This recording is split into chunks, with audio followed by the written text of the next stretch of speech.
মানুষকে আল্লাহ যা দিছেন সৃষ্টির ভিতরে কাউকে দেন নাই। কসম খোদা, সৃষ্টির ভিতরে কাউকে তার ছোঁয়াও দেন নাই। কিছু দিবেন তো বটে, ওইটার ছোঁয়া দেন নাই। মানুষকে যা কিছু দিছেন, মানুষের এই দেহটার ভিতরে যা আছে, এরকম আল্লাহ কাউকে দেন নাই। এটাই চির সত্য, কারো বুঝে আসুক আর না আসুক। আমরা আজকে দুনিয়াতে মানুষ হিসাবে পরিচিত, বিদায় আমরা সৃষ্টির সেরা। আমার যেরকম বিবেক, এরকম বিবেক আল্লাহ সৃষ্টির ভিতরে কাউকে দেন নাই। যদি দিতেন, বিবেক বুদ্ধি বিদ্যা দিতেন, তাহলে মানুষ দুনিয়াটাকে যতটুকু উন্নত করছে, দুনিয়ার বাকি প্রাণীগুলো আমাদের সাথে পাল্লা দিয়ে এরকম উন্নতি করার দিকে আগে বাড়তে থাকতো। তাইলে আর সুন্দরবনের জঙ্গলের প্রাণী কোনোদিন সুন্দরবনেই থাকতেন না, ওরাও আমাদের মতো উন্নত কিছু করতে চাইতেন। শুধু জঙ্গলের প্রাণী না, হাজারো লক্ষ কোটি প্রাণী আছে দুনিয়াতে আল্লাহর সৃষ্টির ভিতরে। সবাই প্রতিযোগিতা লাগাইতেন যে মানুষ তুমি যদি উন্নতি করতে পারো, আমি করতে পারবো না তো কেন? তাহলে সারা দুনিয়াটা এক দ্বন্দ্ব চলতে থাকতো। সারা দুনিয়ায় শুধু দ্বন্দ্ব চলতো, বিভিন্ন প্রাণীর সাথে আমাদের দ্বন্দ্ব চলতে থাকতো। হ্যাঁ, সে অতটুকুই পারে যতটুকু আল্লাহ দিছেন। মৌমাছির বাসা অতটুকুই বানাইতে পারবে যতটুকু ওকে আল্লাহ শিক্ষা দিছেন। এটাকে আধুনিক করার কোনো ক্ষমতা ওর নাই।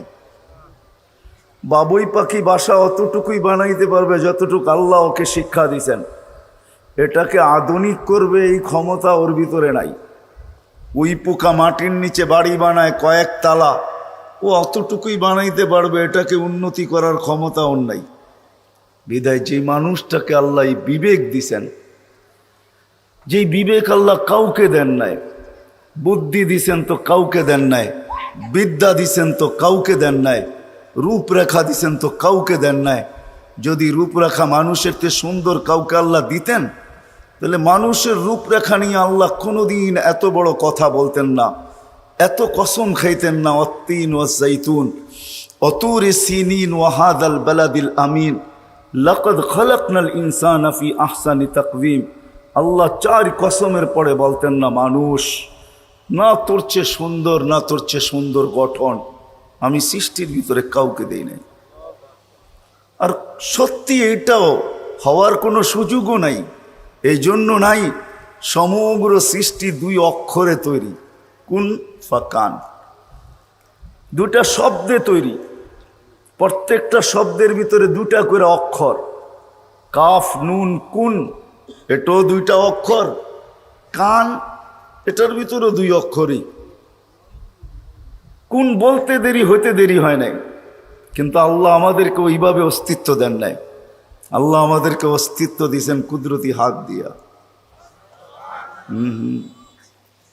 যদিও আমরা মানুষ সৃষ্টির সেরা, বিবেক বুদ্ধি বিদ্যায় পাহাড়ও আমাদের সামনে হার মানে। পাহাড় কেন, এখন তো আকাশও আমাদের সামনে হার মানে। মানুষ মঙ্গল গ্রহে যেতে শুরু করছে, না জানি আরো কত গ্রহে মানুষ যাবে। আমরা থাকি আর না থাকি, উন্নতি তো চলতে থাকবে। কোথায় যায় মানুষ পৌঁছবে এটা আল্লাহই ভালো জানেন।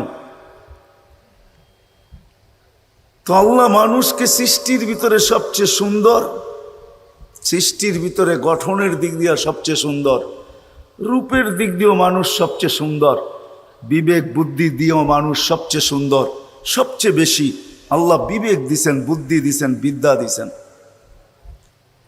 বিদায় আমি ভাবনার দিকে নিয়ে যাইতেছি আপনাদেরকে। কথা লম্বা হবে না, অল্পই হবে, কিন্তু ভাবনার দিকে নিয়ে যাইতেছি যে ওই মানুষটার পাওয়া উচিত যে আমি দুনিয়াতে মানুষ হিসাবে পরিচিত। আল্লাহ আমাকে তৈরিও করছেন মানুষ। প্রশ্নের জায়গায় চলে যায়, আমি কি মানুষ হিসাবে আল্লাহর কাছে ফিরতে পারবো? এটা মানুষের ভাবা উচিত যে আমি মানুষ হিসাবে আল্লাহর কাছে ফিরতে পারবো কিনা। মানুষ হিসাবে তো আমি পরিচিত, মানুষ হিসাবে আমি অস্তিত্ব লাভ করছি। আমি মানুষ হিসাবে আল্লাহর কাছে যেতে পারবো কিনা। আপনি বলবেন তাইলে কি হিসাবে যাব? কোরআন আমাকে বুঝায় কিছু মানুষ তো যাবে, দুনিয়ার থেকে যাবে, মানুষই যাবে, কিন্তু আল্লাহ বলতেছে উলাইকা কাল আনাম। যদিও তাকে অস্তিত্ব দিলাম মানুষ হিসাবে, কুদরতি হাতে তার অস্তিত্ব, 2 অক্ষর দিয়ে তাকে অস্তিত্ব দিলাম না। 10 মাস সময় নিলাম তাকে তৈরি করতে। যে আল্লাহ কোন বলতে দেরি হইতে দেরি হয় না। এই বিশাল আকাশ, বিজ্ঞান উন্নতি করছে বটে, বড় বড় ফিতা আছে এদের কাছে, নাইলে সূর্যকে দুনিয়ার থেকে 13 লক্ষ গুণ বড়। বলল তো বলল কি কইরা?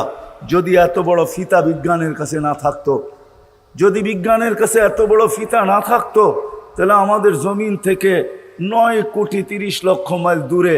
এই কথা বিজ্ঞান কি করে বলল? কিন্তু বিজ্ঞানের কাছে আজ পর্যন্ত তথ্য আসে নাই যে প্রথম আকাশটা লম্বা কতটুক, পাশ কতটুক।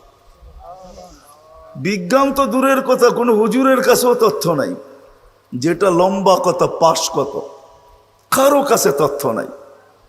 কোনো নবীর কাছেও নাই, কোনো রসুলের কাছেও নাই, কোনো ফেরেশতার কাছেও এটার তথ্য নাই এটা কত বড়। কিন্তু দাঁড়ায় আছে খুঁটি ছাড়া। এটাও আল্লাহ 2 অক্ষর দিয়ে তৈরি করছেন। আকাশ তো আকাশ, এটা বড় ছোট, আকাশ বড় ছোট, বড় ছোট, প্রথমটা বড় ছোট। হবে না এরকম বড় স্টেডিয়াম নারায়ণগঞ্জে। যদি বানানো হয় যে নারায়ণগঞ্জে সারা দুনিয়ার সবচেয়ে বড় স্টেডিয়াম বানানো হলো, আর মধ্যখানে একটা ফুটবল রাখা হলো, তাহলে ফুটবলটা স্টেডিয়ামের তুলনায় যতটুক ছোট, প্রথম আকাশটা দ্বিতীয়টার তুলনায় এরকমই ছোট, দ্বিতীয়টা তৃতীয়টার সামনে এরকমই ছোট, তৃতীয়টা চতুর্থর সামনে এরকমই ছোট। কথা অন্যদিকে চলে যাবে। প্রত্যেক নামাজই তো কতবার আল্লাহু আকবর বলি, ঠিক না? না বলি না? ইমামও বলে, আমরাও বলি, কিন্তু জানি না আল্লাহ কত বড়।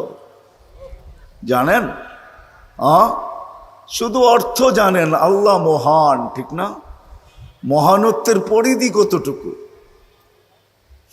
এটার জন্যই সৃষ্টি জ্ঞান লাগে, সৃষ্টির তথ্য লাগে। তথ্য যখন আসে সামনে, আকাশের তথ্য যখন আপনার সামনে আসবে, তো আপনি আল্লাহু আকবর বলে সেজদায় যাওয়ার সময় ভাববেন, এত বড় মালিকের সামনে আমাকে ঝুঁকার অনুমতি দেওয়া হইতেছে। এই জন্যই ফেরেশতাদের একটা হাদিস মনে উঠলো, এই জন্য বলতেছি। ফেরেশতারা বলেন, মানুষ যখন সেজদায় যায় তো ফেরেশতারা বলে, লাউ ইয়ালামুল মুসাল্লি মান ইউনাজি। নামাজি যদি জানতো ও কার পায়ে মাথা রেখা দিতেছে, নামাজি যদি জানতো যে কার সাথে এখন কথোপকথন হবে, মান্তাকালা ইলা ইয়াউমিল কিয়ামা, ওকে কিয়ামত পর্যন্ত কেউ সেজদার থেকে উঠাইতে পারতো না। এই জন্য মাঝে মাঝে কিছু দৃশ্য পাওয়া যায়, সেজদায় যায়, আমরা বলি দুনিয়ার থেকে চলে গেছে, আসলে না, ও চির সেজদায় চলে গেছে। পোশাকটা আমাদের হাতে দেয়া গেছে, দুনিয়ার এই পোশাকটাকে আমাদের হাতে দেয়া গেছে, আমরা পোশাকটা নিয়েই শান্ত, ওটাকেই দাফন, ওটাকেই কাফন। আসলে ও চির সেজদায় চলে গেছে। কিয়ামতের দিন সকালে ও সেজদার থেকে উঠবে আর চিৎকার দিয়া বলবে, মা আবাদনা মা সাজাদনা কা হাক্কা সুজুদিক। মালিক তোর শান অনুযায়ী সেজদা হয় নাই, যদি আরেকটু সেজদা করতে দিতি কত ভালো না হইতো। সেজদায় যারা মারা যায় ও চির সেজদায় চলে যায়। হজের এহরাম পড়া যে মারা যায়, ও মারা যায় না, আমাদেরকে পোশাক দেওয়া যায়। ও চির এহরাম পড়া নিছে, ও বলছে মালিকের বাড়িতে আসছি, ফিরত আর যাবো তো যাবো কেন, এই বাড়িতেই চিরদিনের জন্য থেকে যাব।